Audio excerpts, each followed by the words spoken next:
Hey, how's it going everybody? This is the Codebreaker and today I'm going to answer that question you've been asking yourself since summer 2020.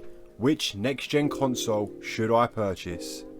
With the news that retailers will be acquiring large levels of stock in the coming days, I wanted to make a video to help everyone out there make an informed decision on what console to get.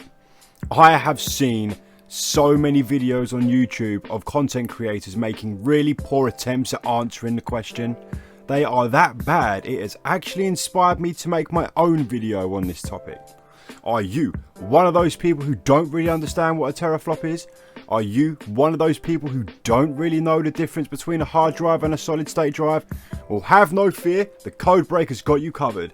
This is going to be so simple to follow, and I do hope at the end of this video everyone watching can make an informed decision as to what console they should purchase. Before we go any further though, just to clarify, I am only going to be talking about the Series X and the disc drive edition of the PlayStation 5 in this video. The Xbox Series S and the digital edition PS5 are just fucking pointless. To cut a long story short, they will cost you more money in the future. Let's get this show on the road, shall we?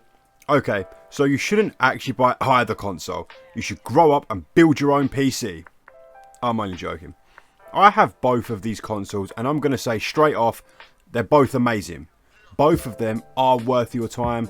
Both consoles are massive improvements on their predecessors. But you shouldn't buy either at the moment. Being honest to you guys, there's not enough game exclusives on either console to warrant the upgrade.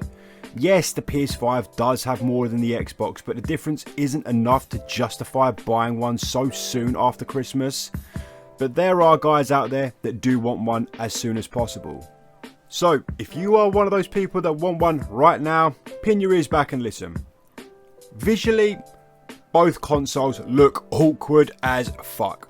One looks like an internet router and one looks like a fridge. Not much to say really. I know people actually make decisions based on the appearance, so have a look on screen and have a look at both consoles. I personally prefer the look of the PS5, but to be honest, this is so subjective that no poll answer would surprise me when referring to the aesthetic appeal of these consoles. With regards to power, the Xbox takes it. It is the more powerful machine and can handle higher frame rates better than the PS5. I'm not going to lie to you. Having played both machines, the difference is so minimal that you really won't notice the difference if I'm being honest. Both consoles are massively faster and more powerful than the previous generation. Xbox is more powerful, but as I've said, the difference is so small, you really shouldn't make a decision based on the power alone. The Xbox has more memory than the PS5, and it's not by a small margin either. The Xbox has an additional 135 gigabytes worth of storage over its competitor. This is an issue for the PlayStation. Considering that games like Call of Duty have an excess of 120 gigabytes worth of patches, this could be the difference between having to delete a game or keeping a game. You would be wise to factor that during this generation game sizes will continue to increase in download size, so that 135 gig provided by Xbox could be the difference between spending more money on an external hard drive or solid state drive in the future. Let me tell you, that won't be cheap. This could be a huge thorn in the side of PS5 gamers in 2021. I'd recommend doing some window shopping for the external memory now and start putting money aside. Regarding accessories, the PS5 wins this category by a landslide. Let's start with the most important accessory, the controllers. I really didn't think that haptic feedback and responsive triggers on the PS5 controllers would be that great. Honestly, I thought it was going to feel cheap. I couldn't have been more wrong. I've never been so wrong in all my life. Whilst I was waiting for Demon's Souls to download, I played Astro's Playroom. You know, the game that wanks off the haptic feedback? And I must say, I was blown away. Bravo, Sony. Bravo. Haptic feedback is amazing. It's weird, but the controller makes it genuinely feel like there are little androids inside. it feels as if your controller really is being dragged through tall grass. Guys, I'm not even joking. Haptic feedback doesn't get the credit it should. It's out of this world. Responsive triggers are a nice touch. It does add to the immersion, but you will feel your fingers and hands fatigue relatively quickly due to the added resistance.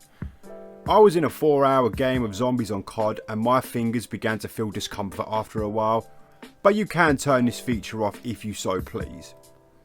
The PS5 controller also has a built-in microphone. The sound quality it's actually pretty good.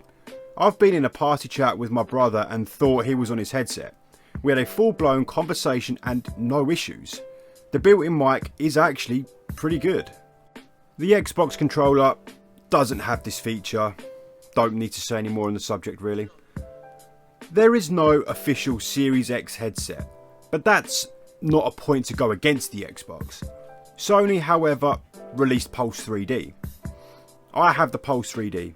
For its price, you're getting your money's worth.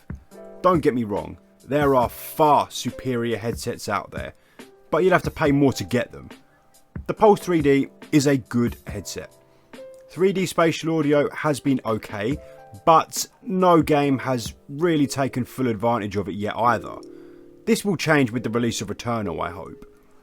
I can't really talk about the Pulse 3D fully until more games are released, but from what I have seen so far, it justifies its price tag, and with the controller's haptic feedback, you can really immerse yourself in the game. Other accessories are pretty pointless to talk about, but I'll go through them anyway. Docking stations for both consoles, they do their job. A nicety, not a necessity. Xbox Play and Charge Kit, yeah, it charges, nothing to report. PS5 camera is dog shit, don't even bother. The media remote is a waste of money.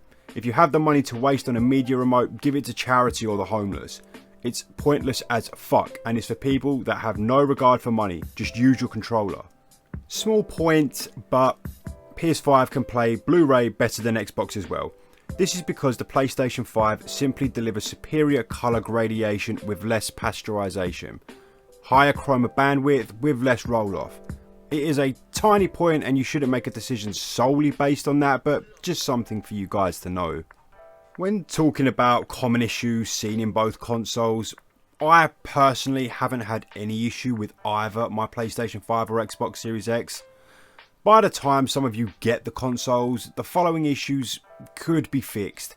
But as of February 2021, people have experienced the following issues. Xbox. Controllers regularly disconnect for no reason. Media apps aren't loading. Issues when editing 4K game clips and or uploading them to social media. Microsoft is addressing this issue. DVD and Blu-ray not playing. PS5. Controllers have drifting and button sticking issues. Queued for download error sign. This has apparently been fixed, but keep an eye out. Coil whine. Basically, it's a little noise. Generally harmless. If you are worried though, take it back to your retailer. As of right now, the PlayStation 5 has more games available. And regarding future exclusives, the PS5 looks more appealing there as well.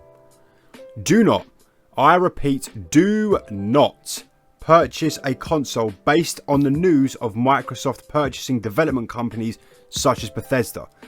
That's such a stupid decision as nothing has been confirmed as to whether future games are Xbox exclusive or not. I am going to lay my opinion on this matter though.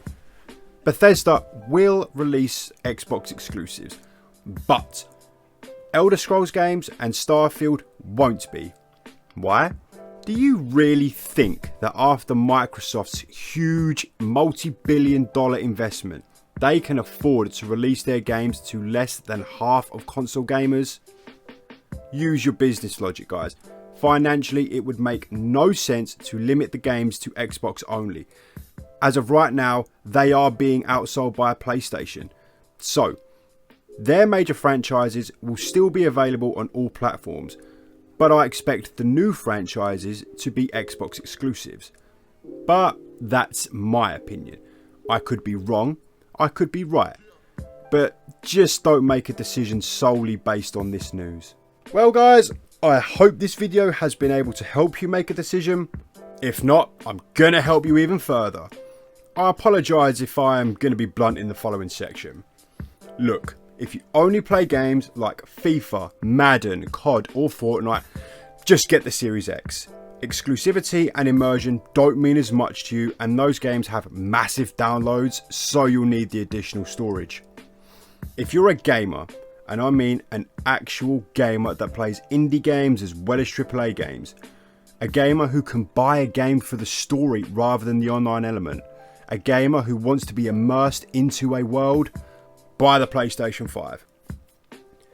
If you're still unsure, if you're on a budget and can't afford to buy games regularly, buy the Xbox Series X. I can't lie, Game Pass is amazing and is so worth it. If you really want to upgrade to the next generation and you still don't know what to buy, go with a PlayStation 5.